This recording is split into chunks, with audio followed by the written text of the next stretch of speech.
Fantastic. Hello, everyone. Welcome to Rebuilding Your Finances in Midlife and Beyond with the beautiful money emotional intelligence coach, Taga Iose. Over to you, Taga.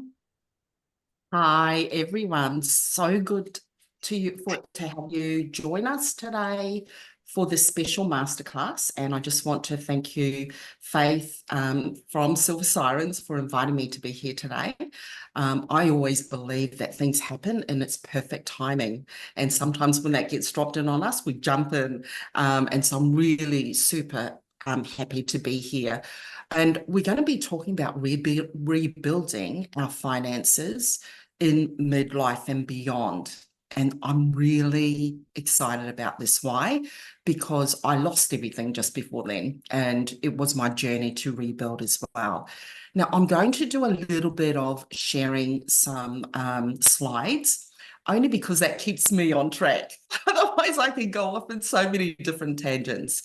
And the information that I'm going to be sharing is deliberately going to be filled with some knowledge pieces that will help you build from there later on after this masterclass as well, okay? And I call it a masterclass because it really is, we're going to be challenging some of our older beliefs once we understand where they've come from, right? And sometimes they can be so entrenched in our body and our psyche.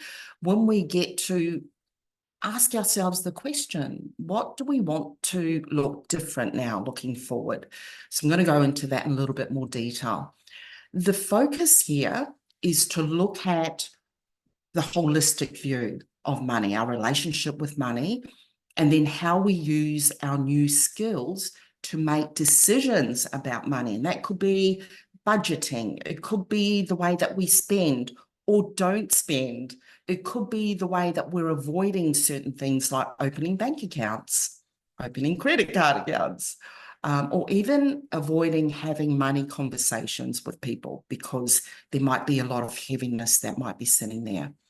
So given that I am the money emotional intelligence coach, I'm aware that this type of session can trigger some things in you. And I would like you to offer for you to reach out to me direct as well, and we'll provide some communication so that you can do that. And the reason for that is when things come up, we're used to, as women particularly, just sucking it up and moving on. Right? Who resonates with that? Just suck it up, and we're going to change that right now. Yeah, 100%. We're going to change that right now. We're actually going to go, oh, I noticed that.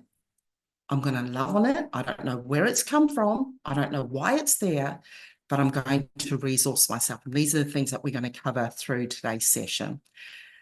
And so now when you go out and have a conversation with money and you get triggered, you're building those skills now to be able to sit back and go, okay, there's something there, and not be afraid of it. All right, let's go. We're ready for some slides. Okay, I'm just sharing now. Can you see that? Is that coming up okay? Thumbs up. Excellent. All right, so as we can see, we're here for rebuilding your finances in midlife and beyond. The interesting narrative, who here doesn't really like talking about their money? Who doesn't? Yeah. Who maybe talks it up a little bit and then goes home and goes, okay, I might just avoid looking at the bank account. All right, no, that's normal. That's quite normal. So what we're going to do is, before I do go on, I will acknowledge the country that I'm checking in from, and my traditional custodians here and First Nations people are the Yugambeh language peoples of the Gold Coast. So we always encourage you to acknowledge where you're checking in from, and feel free to drop that in the chat as well. Just acknowledge your traditional custodians if you know them. Not a problem if you don't. Just let us know where you're checking in from. It's all good. All right, let's start with this question. Right, and please drop this in the chat. what comes up for you when you hear the word money? Go with the first thing that comes through. Trust it. It's been lurking under there. And as you're doing that, I'm just going to, I can see it's filling up in the chat. I'm just going to introduce myself a little bit and why I speak about this. So I'm a certified money business and life coach, and I'm actually a certified trauma of money coach. So that's an interesting thing. A lot of people think of traumas, but we don't normally relate that to money. So that's where my focus is. And the reason that I've come into this space is because I actually was quite a successful banker and mortgage broker in my early 30s. I was bringing in 5K a month just in doing referrals and things back in my early 30s. That was a lot of money, right? We had a young family. My background, I'm New Zealand-born Samoan. Both my parents are Western Samoan. And I explain this because a lot of my money behaviors and resistance around education with money stems from a lot of my background. And I understand that now. When I turned 39, I was diagnosed with a really aggressive form of breast cancer, which when you've taken out a lot of debt, because I've got a banking background, I have no stress about taking out debt. We had the mortgage, the personal loan, the credit cards, the car loans, everything to have this specific look of acceptance that society encourages. You know, get your home, get your car, you know. And even in the banking industry, I had this idea that I had to look a certain way. I had this idea that I should straighten my hair and have it a certain color. I had this idea that to fit in with society, I had to act a certain way. And so to do that, I had all of this credit. What I didn't learn while I was in that industry was what happens when things like health, marriage, relationship issues, things go off the rail. What happens when we wake up in the middle of our lives and think, you know what, this is not what I thought my life was going to be like? And so I had a lot of shame. I had a lot of shame because firstly, I was the one that was doing the finances. How could we be going through and now be stuck with all this debt? And I had let go of all my insurances, because the first thing a person would say is, why don't you have insurances? I just started my mortgage brokering business. And so what did I do? I let go of a lot of things that I felt didn't need to be prioritized right now. I'll wait until the money comes in and then I'll pick those back up again. So as much as I had it in my mind that this is the way things will go, who's heard of the saying, if you want to make God laugh, tell him what your plans are. Right? So those were my plans. And then unfortunately, I had this diagnosis of the breast cancer at the age of 39. The business stopped running. The business was me, so that stopped running. I had to go through the chemo, the radiation, and if this is really close to home for a lot of people, which I know will be, whether it's yourself or a close loved one, you'll understand what follows very closely to that. And that's not spoken about is the financial impact of having an illness of this type, right? Or a sudden change in your lifestyle that hasn't been planned for. Shortly after that, and you'll notice on this thing, I talk about the fact that my own lived experience of financial hardship, we lost everything. We absolutely lost the house, the cars, we were struggling. We literally got to the point where we had sachets of soup for our family. Right. That still triggers me because I think of my children and where they are now. And it triggers me with sadness, but it also triggers me in a way I'm so proud of how we came through all of that, because we are not the same person that we were. None of us are. Right. Even at this point in life, if you've had it smooth, you're still not the same person that you were back in your 30s. So what I wanted to do was just to touch on that, because we really want to understand that there is sometimes our professional choices are driven by lived experiences. And this has certainly been the case for me. Let's talk about some of this feedback. A sinking feeling, yeah, I wish there was more ease, 100% enticing but exhausting. We're going to speak into that. That's really interesting because, yes, our bandwidth has a huge amount to do with how our systems are when we're thinking about money, when we're spending money, when we're avoiding money, all of the relationships that we have with money as well. And particularly if we have a chosen career, sometimes we could be really stretched in our bandwidth that it does certain things to our mind. So I'm going to talk about that as well. Super poor as kids, yeah. These things are going to be really interesting. What comes up for you when I talk about the systemic traumas that studies are bringing up? Me too. I thought only Curly here wasn't corporate enough. And we talk about you go in for a haircut. Good luck if you leave without products, right? There's so much, consumerism around us, and it is in our lives, and yes, it does support us in certain ways, but we're going to actually build some muscle and the ability to discern between whether what we're seeing out there serves us or not. All right, thank you everyone for sharing. That's amazing. Now, as a certified practitioner of the trauma of money, the faculty of the trauma of money, the research has shown that these key systemic traumas contribute to the way and layer on to the way that we see money and how we relate to money. We're going to start with generational trauma because that is most popular one out there. We see it all the time. We understand that generational ancestral traumas are in our system, right? So we do get that. And there's a lot of studies now that link a lot of our bio makeup with all of this, the history, our histories. Relational trauma relates to how we are with money, with other people, other institutions, even in relation to our lived experiences. Let's say as a child, I like to use this example because it was me. When I was young, I was around 7, and I used to be able to rack off the 5 times tables really easily. 5, 10, 15, 20, used to sing it. People used to get sick of me. In class, teacher says, Taga, stand up, say your 5 times table. Stand up straight away. I was like, yes, I've got this. I sing it all the time. But then I look at all of my classmates looking at me. Some of them go, like, she's not going to get it.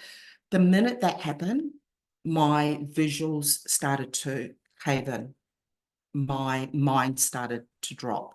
I had 5, 10, 20, I could not think. I did not go into that automatic mode that I was used to singing in the shower. And so now, at that point in time, I developed this idea because we know that when it comes to maths, there's a direct correlation to money, right? So I had this idea that if I wasn't good at maths, because I couldn't even say my 5 times table, I built this narrative that I can't be good with money. How can I be good with money? I'm not good with numbers. And this type of narrative that's right down in those experiences through life do come up for us today as well. Societal traumas are more around what's happening in society. We feel it, right? We are not living in isolated islands, although I'm always looking for an island to live on. Filters come down and affect us at those higher levels. And this is why we go into this, so that we can get to understand, actually, there are multiple influences that are happening around me that's coming into my system. I'm just going to have a drink. We're just talking about me having a cough before, so excuse me. Pop that there. So with societal traumas, many of us will remember the times when women weren't allowed to get loans, right? And it's still in a lot of our generation. We remember our mums who might have tried to go on in alone. Maybe you had an experience yourself where there were certain beliefs that women just weren't able to get alone. Even more recently, when I say recently, in the last 20 years, we are still seeing things improving around us being able to get loans as well. The documentation that's normally requested often become barriers for people that are borrowing, if borrowing was important to you at the time, right? Systemic traumas and social context. This is a really interesting one because this is where capitalism, colonialism, all of these systems, I call it the 3 Cs. So capitalism, extractive capitalism that only takes but doesn't return, right? Consumerism is huge. We get that, right? And we'll talk about that piece there. That's the idea that feeling bored, I'll use this excuse, that feeling bored is bad. And therefore, if you're bored, why don't you buy this? Why don't you get this so that, so we can keep you in this high state? So we're talking about emotions and the idea that if someone's too quiet, what's going on? What's wrong? Consumerism is feeding us all over the place. Doesn't matter where we look. Write down the first thing that comes to you when you think of where did you buy from? What inspired you to buy? Scrolling. How many times have we gone to say we're going to do something and you go into your social media and you get distracted? Next minute, you're pulling out your credit card.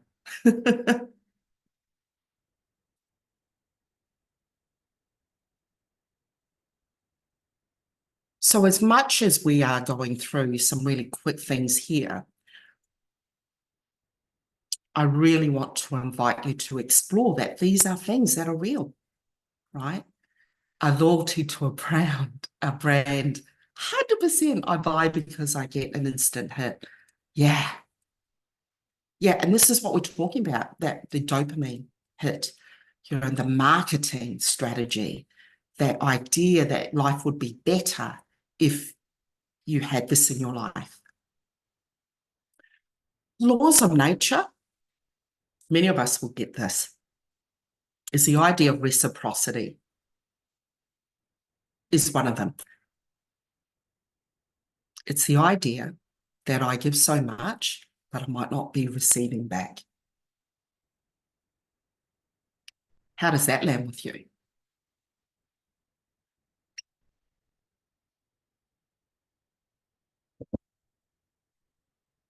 It's the idea that we're too afraid to ask for our worth. Maybe we don't know what our worth is, especially if you're a business person. But if we've been conditioned that our value is $50 an hour because that's what the employer in the industry covers, how many times have we heard ourselves and our family say, oh, I'm doing really well. I've gone from $35 an hour to $50 an hour.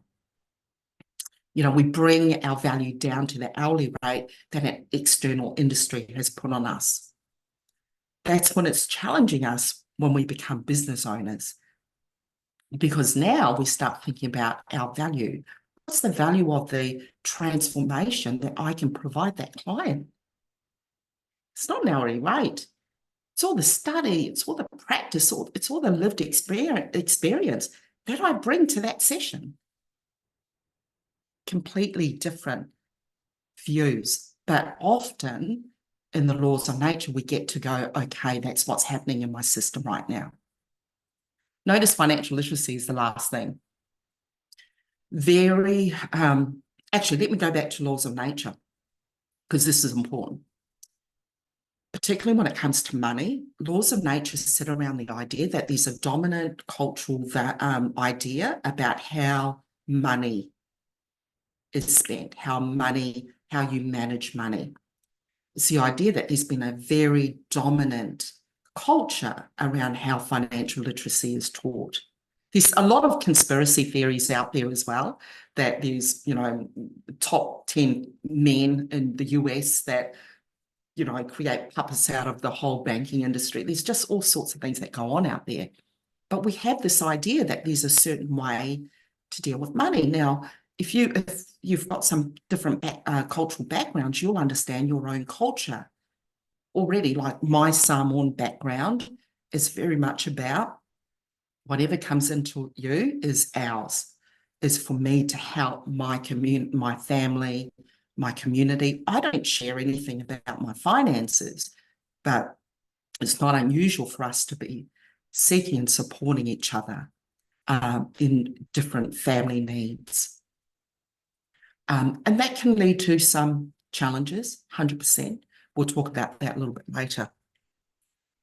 Vanity is a huge trigger. If it makes me look better, temptation is X, 10 times, 10X. Oh, 100%.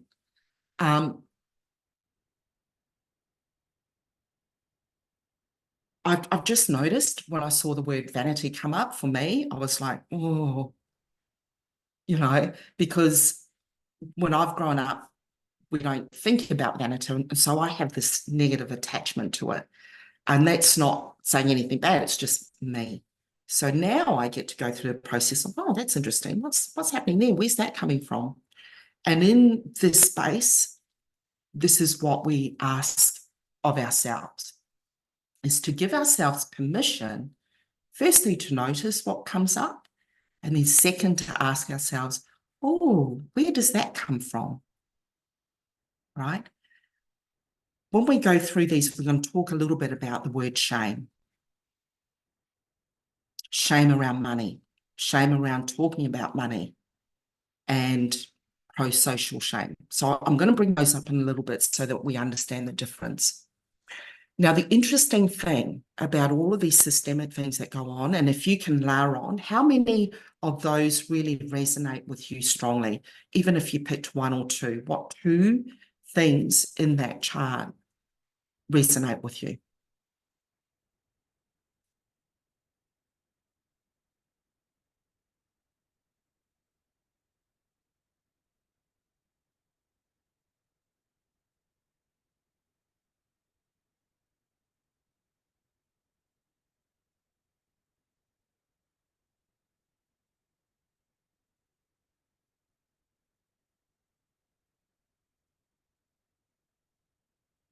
Systemic social content. Yeah, that was for me too.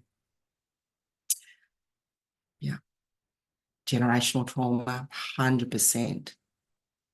And a lot of us will understand that, scarcity is a big thing in my generation too.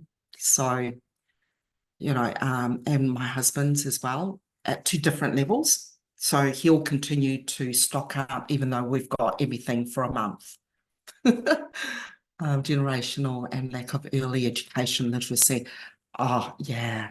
Yeah. See these combinations, we're only just grabbing a couple here, but actually you probably would have resonated with all of them, but we will have things that will be a lot more dominant for us as well.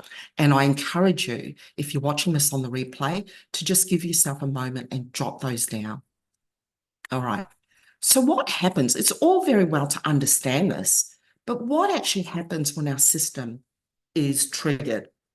The interesting thing about when we're making money decisions is we need the front part of our brain active, on fire. We need that moving. It's the part of our brain that allows us to be creative. It allows us to make some really good executive decisions.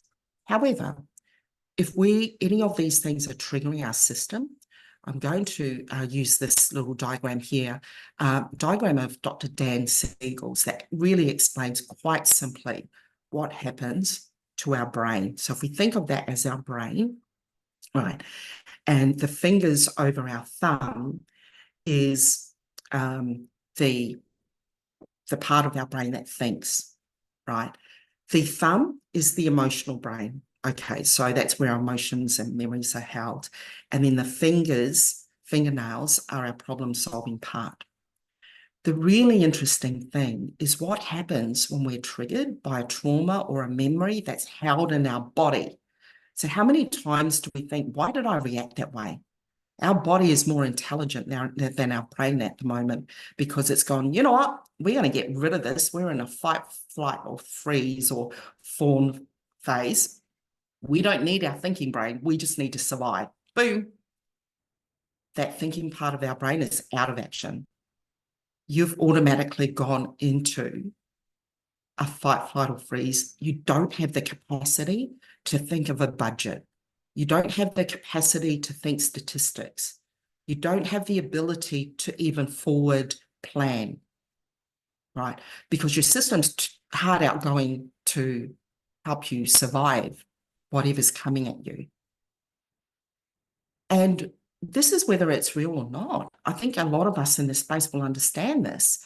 I only have to think about something, and this happened when I was talking about what, with the breast cancer and losing all our things.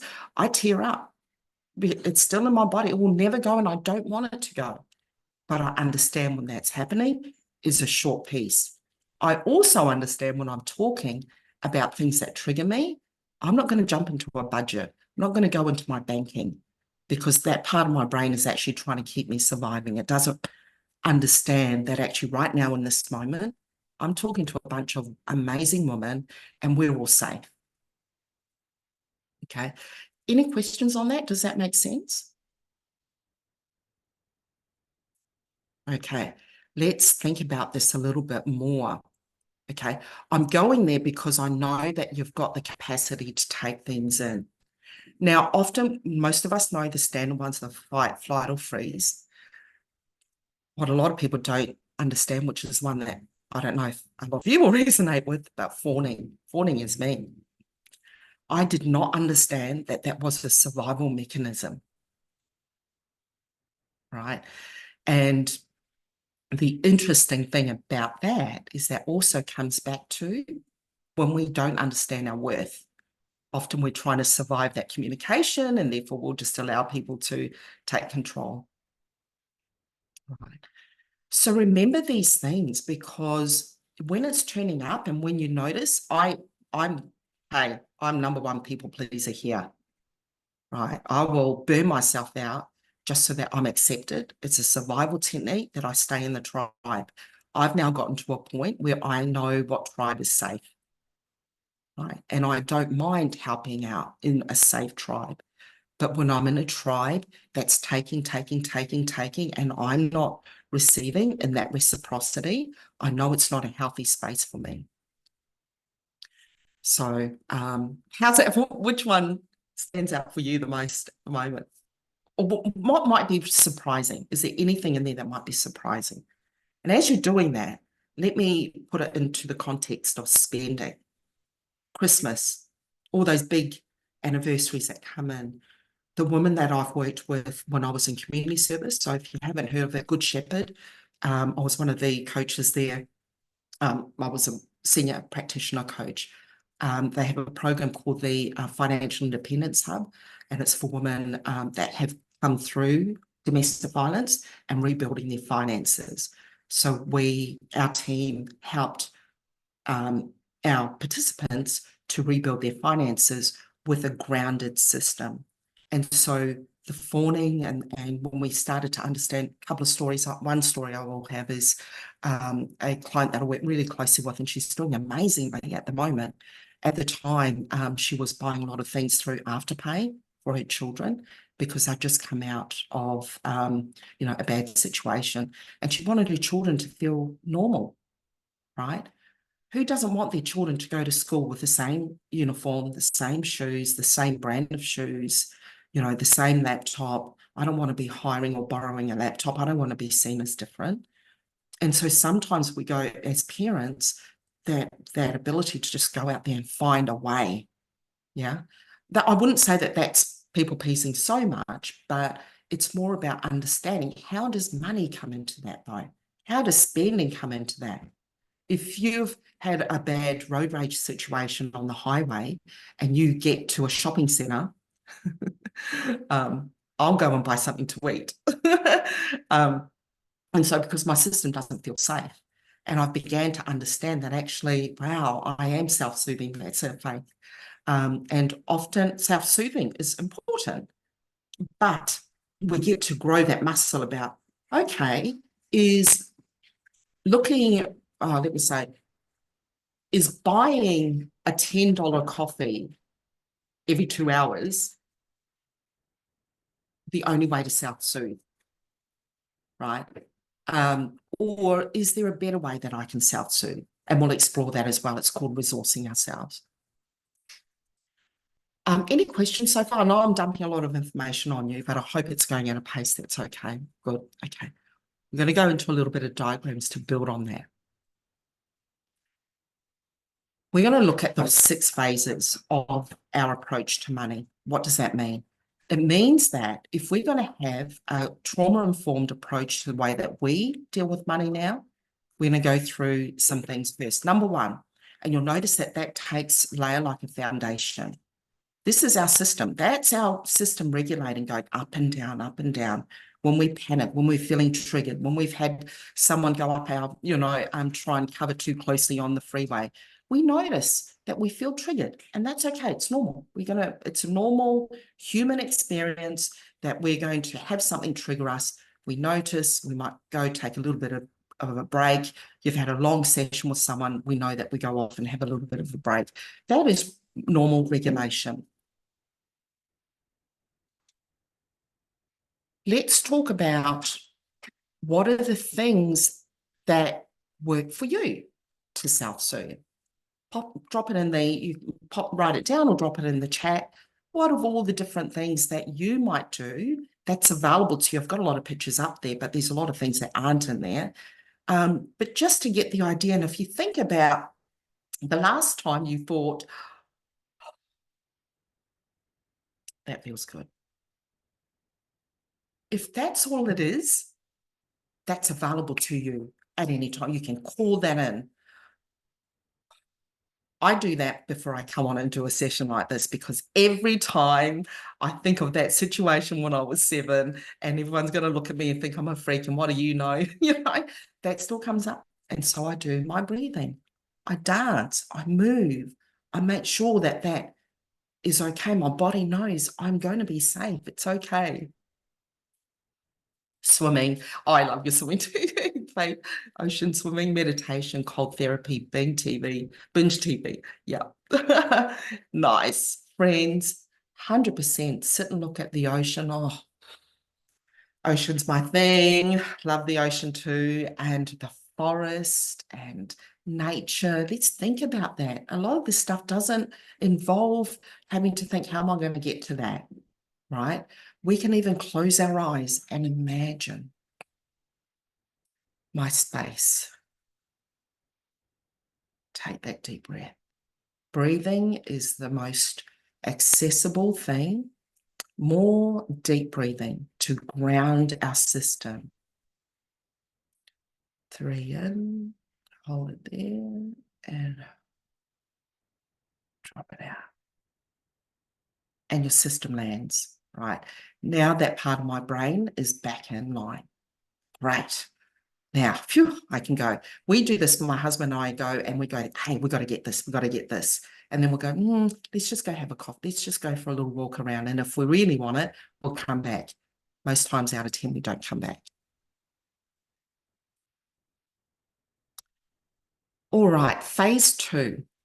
Because we know that all of these pieces, our system, we expect that sometimes something's going to be triggered because we've got all of those systemic things that our system has protected us against. We know that number 1 is our system. So let's listen to that. When that part of our brain is intact, we get to visualize. I will never go into a conversation with someone and ask them, okay, tell me what you want to happen in 12 months' time. Right? Because they'll probably come into our conversation together with a lot of stuff that's gone on. And I know they're not going to have, or potentially not have, that part of their brain available to them. And a lot of people, some people have actually said, oh, that's interesting. I go, okay, let's just do a little bit of a breathing. Let's stretch it out. Check around the back. There's no saber-toothed tiger about to pounce on you.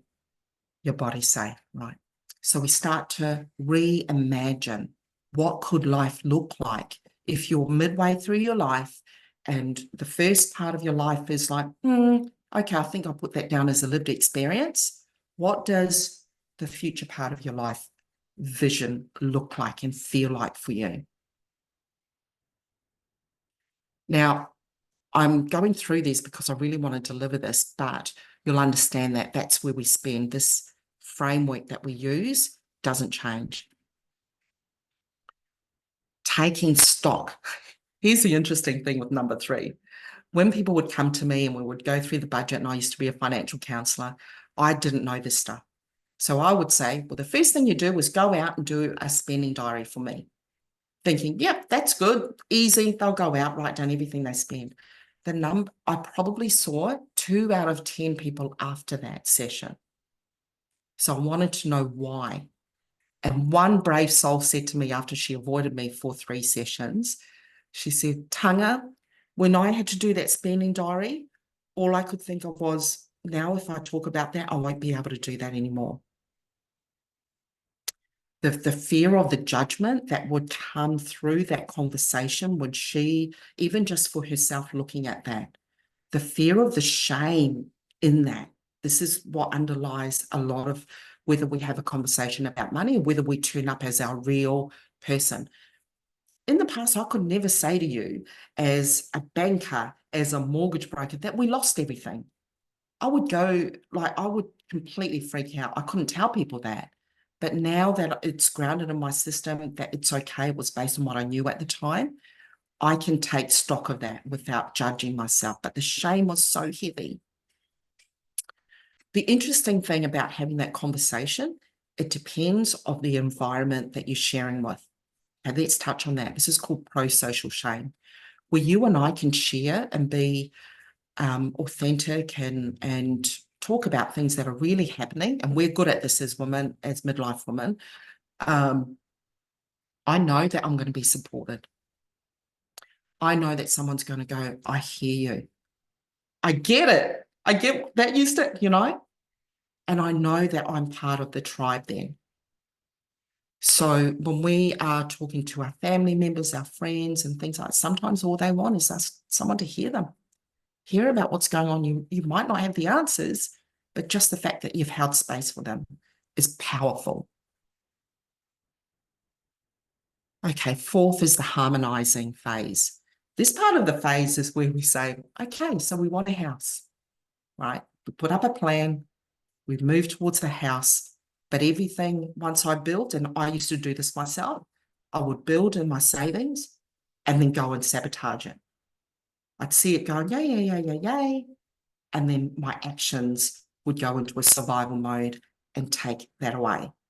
So harmonizing mode is where I get to go, that's interesting. Now, in order for me to get to that goal, I get to save, say, $5,000. All right, how am I going to do that? And I put in place steps that I know is going to be supported in my system. So I'll use an example. Someone says to me, okay, I'm going to save $5,000. I'm going to give up smoking. I'm going to give up drinking. I'm going to do all these things.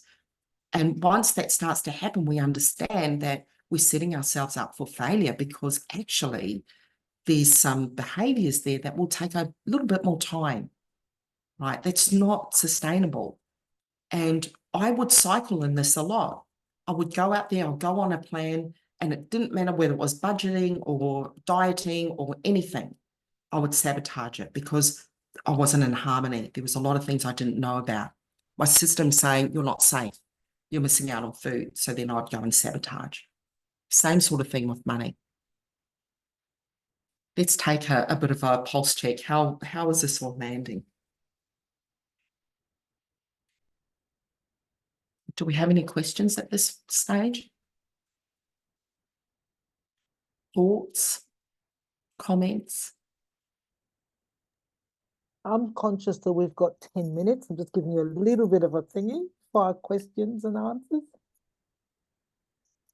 Yeah. And we'll have, sorry, I my sound isn't up very much, so we'll keep that at the end. Nice. Okay, excellent. So we've gone through the harmonizing phase, and we talk about the activation. This is the phase that the bank jumps straight into. Do your budget, right? This is the phase if you were to go to them and say, I'm having some problems with my money, let's do a budget.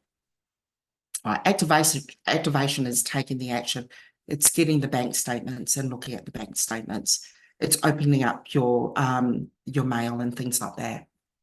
And so if you come straight in here, everything that keeps you safe in your system is probably going to deactivate and throw you into a triggered state. The activation phase needs your brain intact, right? And so if we notice then in our system, before when I started to cough, I noticed I was going into a triggered state and I had to pause and take a drink. That was because the cough was okay, but my system was starting to cave in and go into a panic, right? And so just that ability to do, I call it a self-intervention. You just, oh, okay, I'm just going to pause for a little bit and then allow yourself to come back in. It's the same thing. This is why I layer the one on the bottom, because at each phase, you are being led by what your system is feeling. This is the intelligence that is available to all of us. And the final phase is the ability for us to refine, reflect on our plans, reflect on the way that we've spent maybe for the last 3 months, and to just change, pivot, make adjustments. Is that keeping me aligned with the plan that I had, the goal that I have? Do I need to make adjustments? These are gentle ways to pivot without judgment, without shame.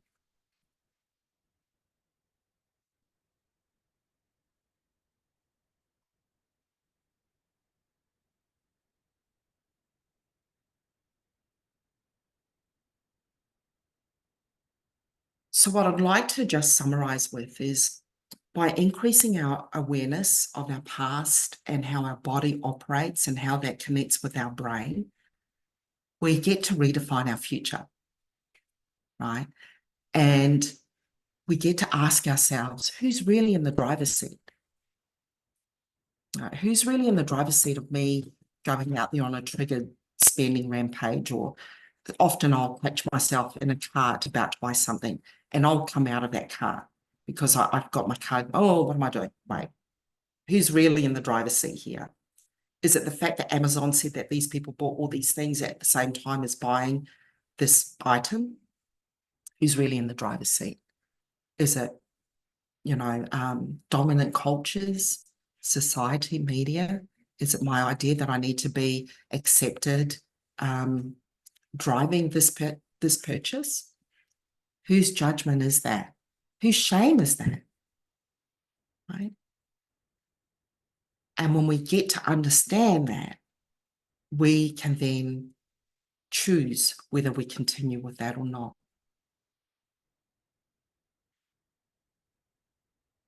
We get to work out what best resources ourselves.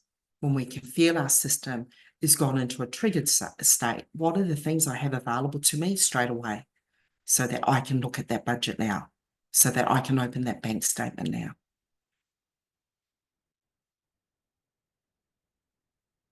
One of the things that I haven't gone into before we go into, I'll do a quick stop share. I'll do this because I don't have a slide, but is everyone familiar with the hierarchy of needs? So Maslow's hierarchy of needs, perfect. That's actually the one resource you want to have when you're doing a budget. So we're going to step into financial literacy now. So when we prioritize where money goes, because I was in the banking industry, we would always say prioritize all your debts and blah, blah, blah. I mean, who's heard of that? Pay your debts off first and live off the difference. Okay. When I came into financial counseling, it's the other way around. Roof over your head, food on the table, basic connections, which now, as we know, internet, electricity, All of those things are your basic connections that help you feel safe.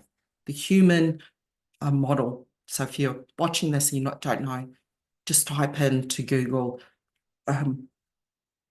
Maslow's hierarchy of needs, and you'll have a little picture there, right? And then there's safety, that you're safe in the environment that you're in.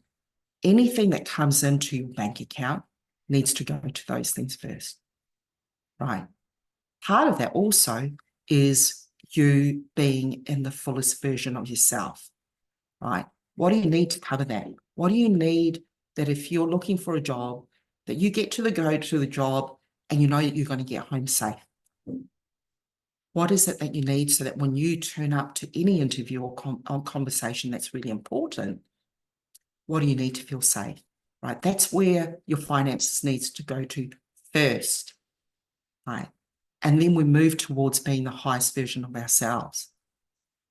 Once you've done that, and this is for yourself and any dependents, partners, those things get covered first. And then it's the vision. And we start planning towards that. Not the credit card. Well, hold on, sorry, I shouldn't say that. Yes, basic repayments on your debts. Those are important. That has to happen. And if your roof over your head is a mortgage, that has to be first. That's your mortgage, right? But if you find you've got money left over once you've done that, once you've paid debts, then you get to work out, okay, I've got $100 extra a fortnight. Let's drive the debt down. But you're doing it knowing that all of your basic needs are met, knowing that you are in the highest version of you. Hey, how are we going? That's the end of my slides. That's a really great place to stop. I love that idea of taking care of our basic needs, because that makes so much sense on so many different levels, because there's no way we can operate effectively if those are not in place. But I think we do get kind of scared and motivated to got to get that debt down. So I think it's great. And I just got from your presentation, the overall feeling was getting ourselves emotionally ready to start to tackle our money. That's kind of what I got from it. It's like, oh, right. This is all the pre-stuff you do before you start, really kind of getting out there to tackle your money. So I really love that. So thank you. Go over to, what about you, Joe? Did you want to add anything? Yes, I've always tended to go into panic mode and be reactional with money rather than proactive. So having my mindset in the right place, I think, will help me no end to get my financial things in order. Yeah, that makes sense. And just the ability to go, because your body's actually protecting you from something. We don't need to know what, we just know that there's something there. And so I would often say when I go into panic mode, oh, okay, I wonder what's happening. Thank you, body. Thank you for protecting me. But right now, I'm safe. It's okay. Right. It's like your little security guard there. And that's what I've learned with my body as well. And illness, when we push things down, is to thank our body. It's doing the best that it can. Shala? Excellent. I'm not exactly spectacular with my money, but it's a lot for the primary reason, didn't have much when we were kids. Grew up, my ex-husband put me on an allowance of $50 a week, and then I had to beg for it to go up to 70. So this is probably the first time in my life where I am solely responsible for my money. And to the best of my ability, I let my financial advisor handle the bulk of it. But the everyday spending and stuff like that, that's really something that I need to re-examine, because I do have a lot of subscriptions to things, stuff that I use for work, stuff that I use for home. And there has to be a way to, at least I believe for myself, there has to be a way for me to find a balance between all of those things. Hopefully, if I can keep myself, I would do my best to keep myself out of the mindset of lacking, because that can often drive you to spend recklessly. But I believe that I have some very good news coming for me on the horizon. So I will use that as my jumping off point to be kinder to myself about the money that I make, because I'm pretty ruthless. That's amazing. Thank you for sharing that with me. Now, I just want to say that I do actually have 2 free workshops that I can share with anyone who's interested. My email's there. And one of them is how do you go through and check where your money's going through. So it's called Manifest Action. So we use this approach and then walk you through how to check those bank statements, how to check your subscriptions. And it's a way, I guess it was my way after what I noticed what was happening with a lot of my clients not coming back to me after I asked them to do a spending diary. This is a way now to do it in an environment that you feel safe with. Not just with other people, but with yourself, because you've got a lot of self-judgment that comes in there too. So, yeah, and how do we love through ourselves because you're doing the best that you can, you know, and we're doing the best that we all can. And so when we understand that there's so many other things that are at play, we get to step back. And so I think this workshop will be really good for you, because then you can step into the next one. Oh, please, yeah. I will email you after. Yeah. But also, No Tanga, just questions. Any please share questions? it. Please send it to us, because we want to share Yeah, it. yeah. Also, please send it to me and we'll get it out there. That's brilliant. Yeah, perfect. Thank you. Perfect. Cleo? Oh, you're muted. Yeah, hi everybody. Yeah, it's been wonderful. It's a great, rich, interesting subject. I mean, like everyone else in the group, I'm a mature woman, so I've experienced extremes. You know, I've experienced abundance, I've experienced lack, I've been around both. And one of the things that was very interesting to me was when I was in my 30s, I knew someone who was a mistress of a billionaire. And I remember thinking every time I spent time with him, why isn't he running down the street throwing a carnival? Like, it was just so surreal to be around someone that had that access to that much money. And he was just full of have to, and he was just full of meetings and stress and annoyances. And I thought, yeah, isn't that interesting that we all think that that would be the Willy Wonka ticket to Nirvana, you know? So I thought that just came up in my mind. But I think, you know, one of the things I really got from today was relating to how you can be 2 people around money in the same person. I had some generational stuff reacting to my very glamorous grandparents who ended up, they had jobs and they had, you know, they had abundance their whole life, and they kind of blew it, and they were pensioners paying rent out of the pension, which really takes a good heft of it. And I'm thinking that's probably why I became kind of hyper obsessed with property, which is really fun and a bit addictive for me. Like, it's like a really very, very appealing. And so there's that person that's quite cautious and planning, and then there's another person that's been through the madness of the 20s and 30s, consumerism, credit cards. Yes. And I've been both people, and I kind of still am both people. So I related to 2 polar extremes of what you were saying. And when you spoke about get your emotional well-being in place before, so that your physical brain can actually plan, that was fascinating to me, because I realized my one most disempowered area is invoicing. I feel sometimes not with someone who's very clear of my worth and who's given me positive feedback, and it's a very irrational thing because I know my worth. It's a really primal thing, and so it's the one wound I've got to work on, which is, but what if, and it's not so much what if I'm not worth it, because I know I am. It's what if they think I'm not. It's more tied into than self-esteem. I think it's more about how's this going to land. And sometimes it'll even be with a company and they could care less. It's not even their money. So that's my biggest probably trigger. So I think that from last session, I'll look at doing some preparatory work before I go into the invoice space with a new client. And also thinking also about building abundance again, because I've actually just dismantled my whole life and sold and paid out debt. I'm a gypsy in a suitcase, ready to build a new career in another. Love it. So, and all that stuff is easier for me. Doing big, crazy, extreme stuff is fun for me. I've always been a bit of an adventure junkie. It's the hard graft of now hustling and promoting myself. That's the ick for me.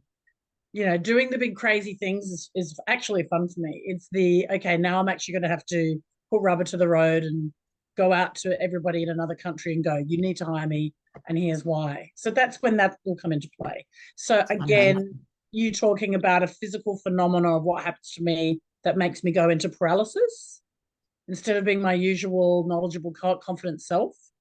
That was very interesting. I didn't realize it was a physical kind of a lock that just all your confidence gets locked away.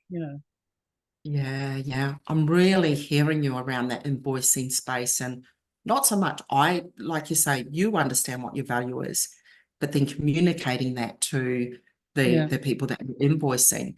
And so what I found worked was the value stacking, really breaking it down, because then you convince yourself that that's a no-brainer.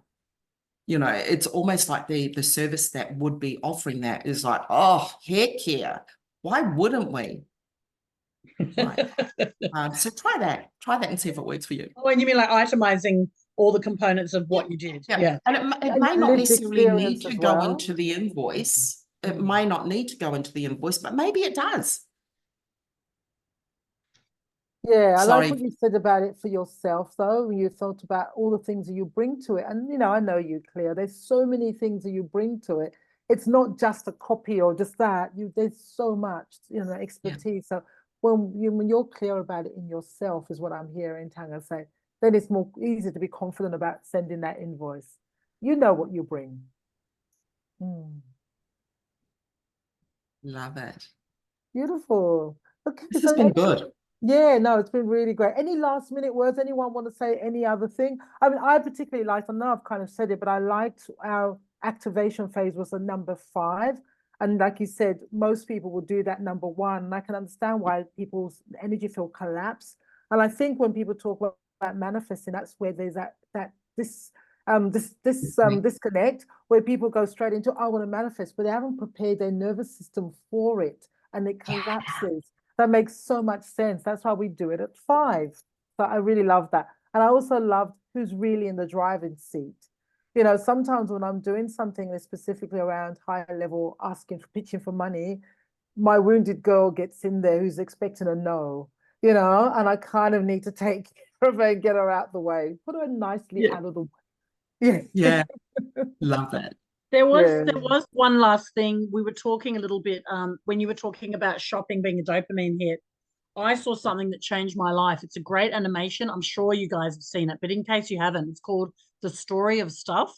And there's just this classic animation about how much we focus on what they call the golden arrow of consumption. But if you go back a step, creating it decimates village life, creates chemicals, etc., and then chucking it away. 90% of what we buy ends up in landfill, apparently. So once you I feel that we're all heading towards, there's a fantastic rampant secondhand culture and things like that. I'm really pulling away from consumerism to be happy, and going more to making memories than needing stuff. And stuff is a lot of fun, but yeah, I just thought I'd add that. It's a great cartoon. Love it. Okay, so any final words? This is perfect. It's only 1 minute past, so we're really good for timing. Any final words, Taga? No, I just wanted to thank you for this time. I feel like we need to get this out to more and more people, because it's such a different approach, compared to what the dominant, like you could go out there and it doesn't matter what financial advice you get. It doesn't matter what type of budgeting you're doing. If you prepare your system before anything, you'll be able to build this discernment muscle of, is that feeling okay? Is that really safe? Yeah. And I believe that's the gold of what you've shared today. And I think that's the missing link for many of us. So for those who weren't able to be here and be live with us, I hope that you got a lot from it. But also I'm going to share Taga's details. Please feel free to reach out to her. Because I think your work is gold, because it it's, you know, it fits the missing link that lots of the other financial programs don't actually cover. So we want to really thank you for your time today. I really appreciate the value of your lived experience and sharing your story as well with us. That's really beautiful. So thank you all, and thank you for those that joined us live and all those that are going to listen to the replay. Bye.